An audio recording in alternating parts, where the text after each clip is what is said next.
Hey, welcome everyone. It's Steve. It's time for Vikings Patriots joint practices. This is probably the most anticipated 2 days of all training camp and preseason. So, what we bring to you is a breakdown of the different matchups that we want to highlight and that we've wrote about, and just want to talk through some of those. But we couldn't do that without our sponsors. So, I want to thank That's Badass Wood Art and Homage. You can see them at the top of the screen. And some of the ways that you can support us are the articles that we write at our Substack, and then also by following and liking our social media links that you can see below. And I just want to go ahead and thank That's Badass Wood Art. You can use code VC15 for 15% off. I'm going to go ahead and just play a little spot for them. This segment of the Vikings Central podcast is sponsored by That's Badass Wood Art. They have some really cool pieces in their shop online that speak to gamers, sports fans, or just nostalgic and trendy pieces for your garage, home, or office. Luis at That's Badass Wood Art can even make you something custom if you don't see it in his store. Shoot him a message with an idea, link, or picture of what you want, and Luis can make your dream wood art come true. Check them out now at www.thatsbadasswoodart.com. And make sure you use our Vikings Central coupon code of BC15 for 15% off at checkout. That's pretty badass.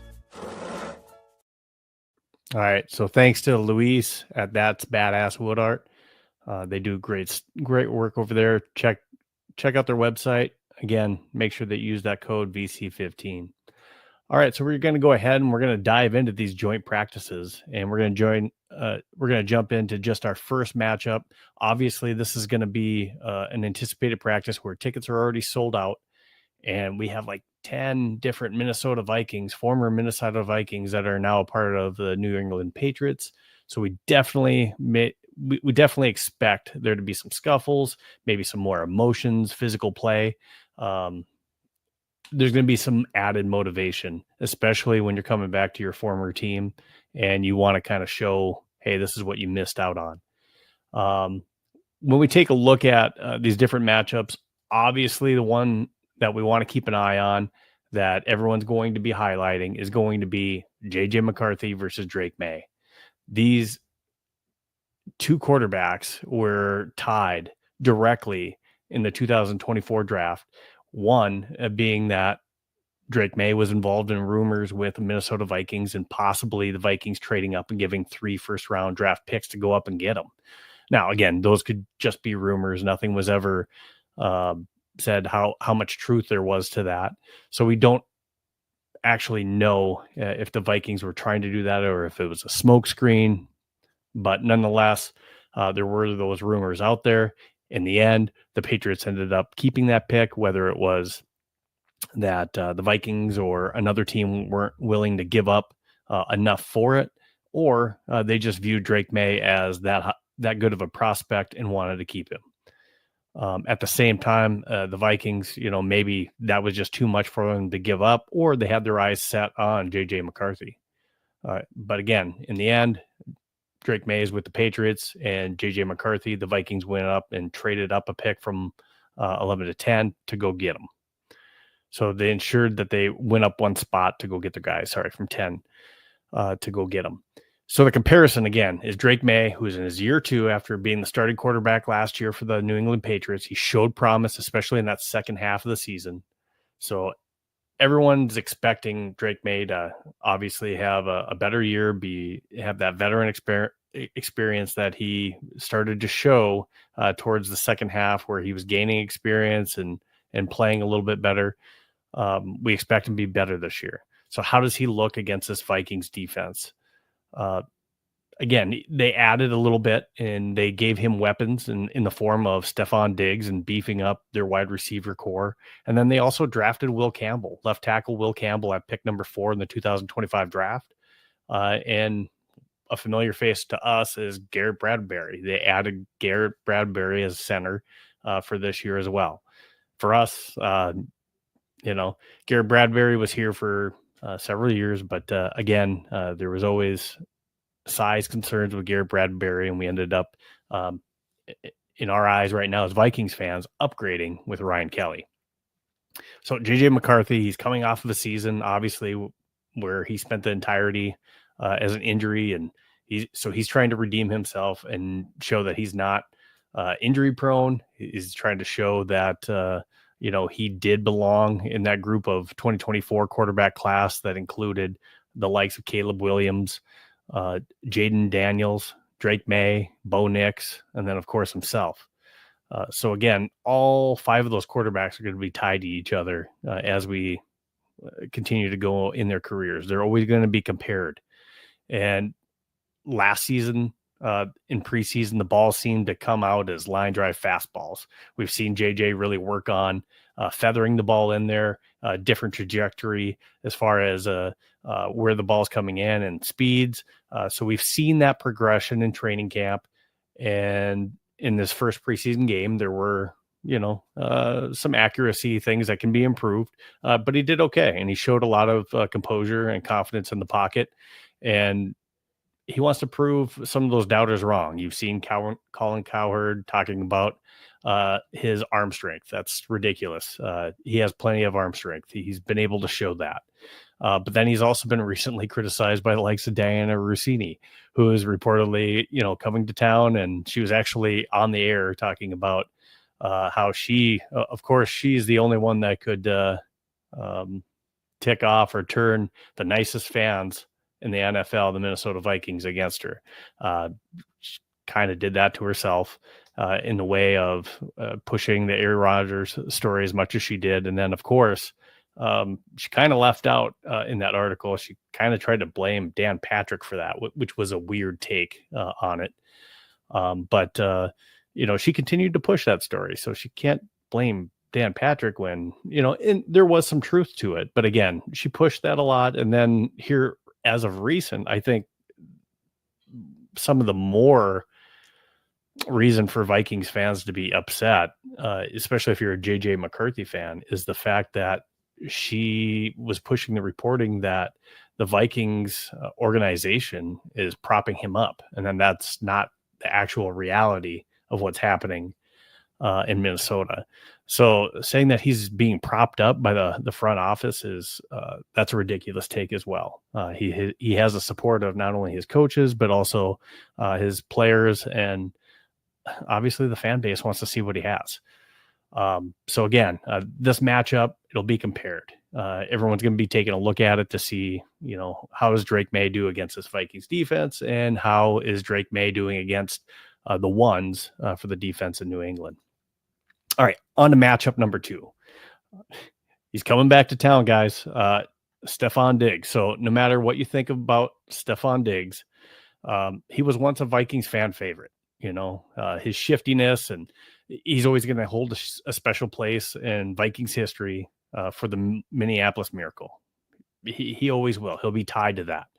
But he makes his return to Minnesota to TCO, and he had some consternation over contract extension and frustrations with the Vikings and with social media, his weird cryptic social media messages. He kind of forced his way out of here, went to Buffalo, then down to Houston, and now he's with the Patriots. So he's actually trying to restart his career almost. I shouldn't say restart it, but maybe prove that he's still an elite wide receiver, and that as Drake May's number 1 target, he can get it done, and he's still a number 1. So he's going to be going against our number 1 cornerback in Byron Murphy Jr., who we just paid 3 years and $66 million. We paid him as the 3rd highest cornerback in the NFL at the time. And he's out to prove that he is one of the top quarterbacks and that he should be paid like that. So he wants to prove his contract. He's been a reliable cornerback for the Vikings. I mean, really no complaints for that. And we brought him back because we absolutely could not lose Byron Murphy in the secondary. But we get to see him face off against one of the shiftier receivers in the NFL. And Stefon Diggs, as far as what he does on the field, he's been a very, very good elite receiver in the NFL for quite a while now. Again, he's a little bit older. Can he still do it? But this is one of the battles I expect to maybe spark an individual or a team scuffle at some point over the next 2 days. It's probably one of the most exciting matchups because, again, the ties of Stefon Diggs, the emotion that he has, And again, the ego coming back to your old team. There's still some connections that people have to Stefan. So again, the joke's been made, but make sure you're hiding your sisters come today and tomorrow, and then through Saturday, because Stefan Diggs is back in town. But Byron Murphy Jr., we look to see, can he still cover number ones, go out there and prove that? Can he be a lockdown corner? We really want to watch that and see how that turns out and who wins that battle. All right, matchup number 3, the Vikings offensive line. Again, in training camp, we haven't exactly seen all 5 of them together, but they're facing a Patriots defensive line that stars Christian Barmore and Milton Williams. They're formidable, but they're not a top 15 defensive line in the league. Okay. So that Vikings offensive line has to prove that they're truly upgraded. They have to get all 5, and reports are that Christian Darrisaw should be active these next 2 days. We'll see how slowly they work him in and how much he plays. But we want to see how our offensive line holds up, not only in pass protection, but how they are doing in run plays and how they're opening up holes for Aaron Jones and Jordan Mason. So we get to see, basically, what we saw in the Texans game. They did a pretty good job, and really the first 3-4 yards, nobody was touching Jordan Mason in that first drive. So can they do that? Can they continue to do that? Going into these joint practices, and we might even get to see an entire first quarter coming into the preseason game this Saturday against the Patriots. So we might get to see a little bit more run, not just of JJ McCarthy, but that entire first string offense. But we want to see that offensive line continue to build chemistry together as a unit and hopefully win that battle against the Patriots defensive line, which I don't think that they're a top 15 defense.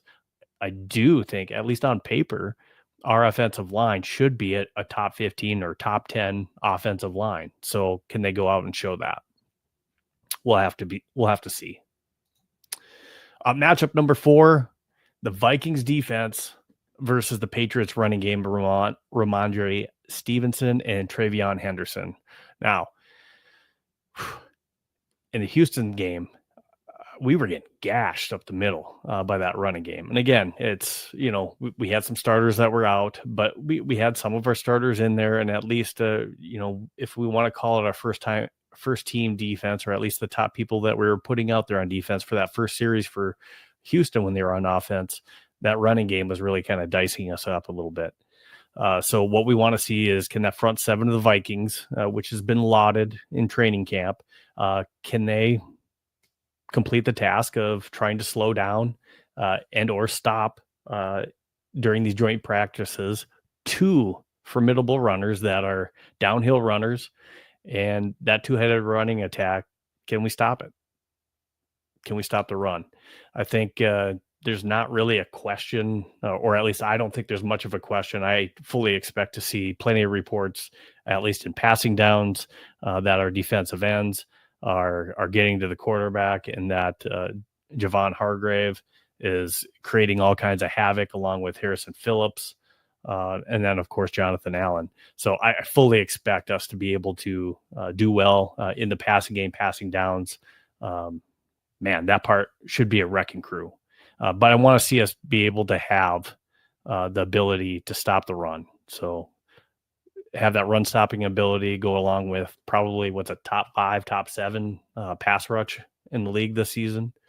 That should make our defense really formidable all season long if we can keep everyone healthy. All right. So matchup number 5, Jordan Addison versus Carlton Davis the third. Now, this should have been Christian Gonzalez, and it should have been Justin Jefferson versus Christian Gonzalez, but both are injured, so neither will be playing during those practices. Christian Gonzalez has a leg injury that he's dealing with, and of course, Justin Jefferson's hamstring.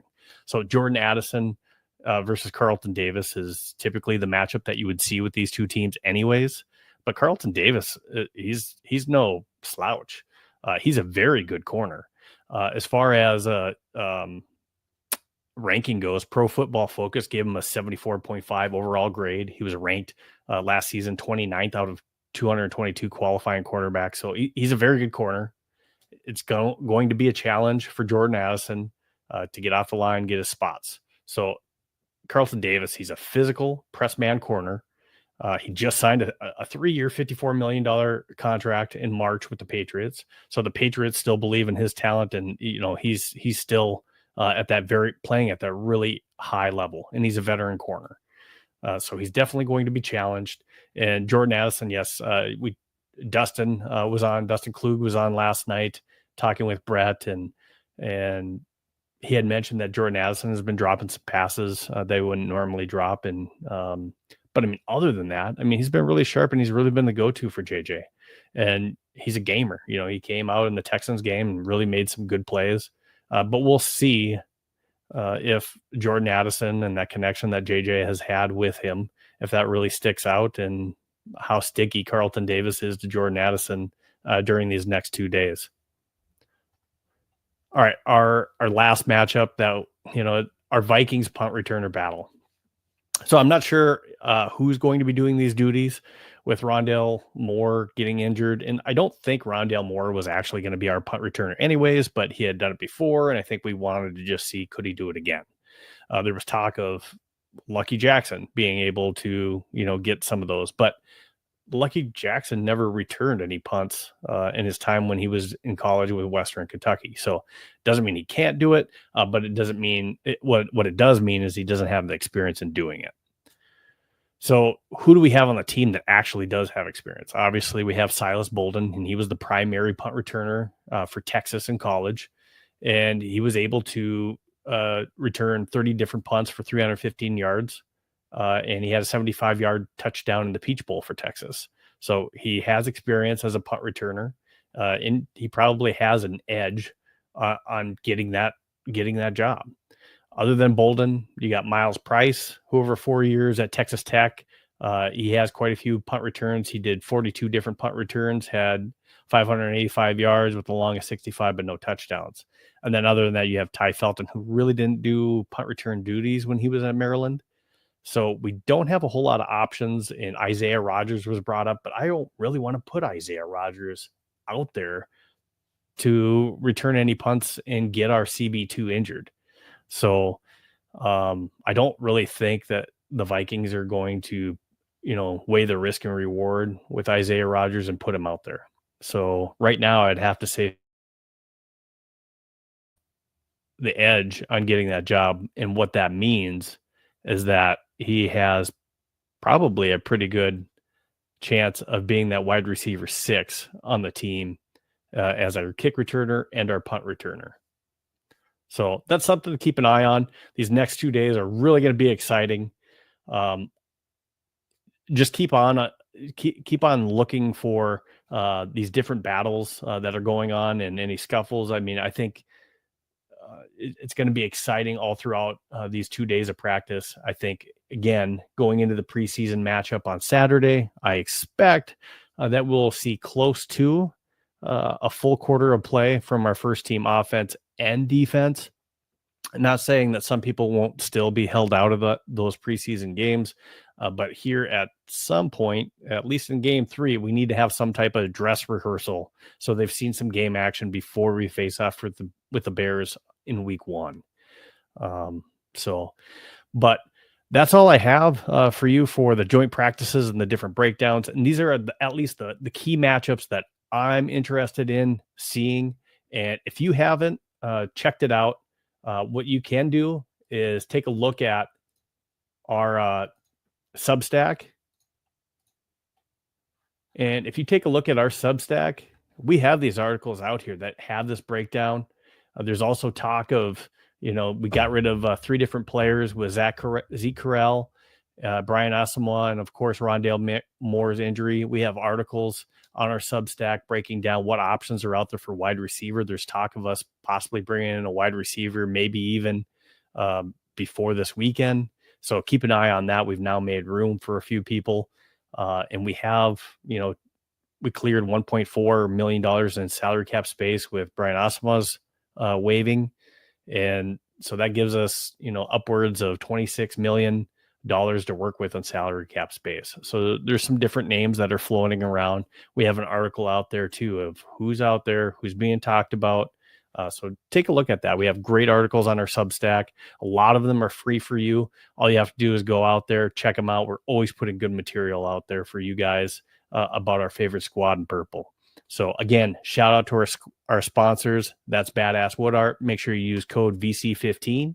And then, of course, Homage. They have great T-shirts out there. I just had 2 more that came to me, and I love their T-shirts. They're comfortable. I love the designs that they have on them as well. So just make sure that you use that link. That's one of the ways that you can support us.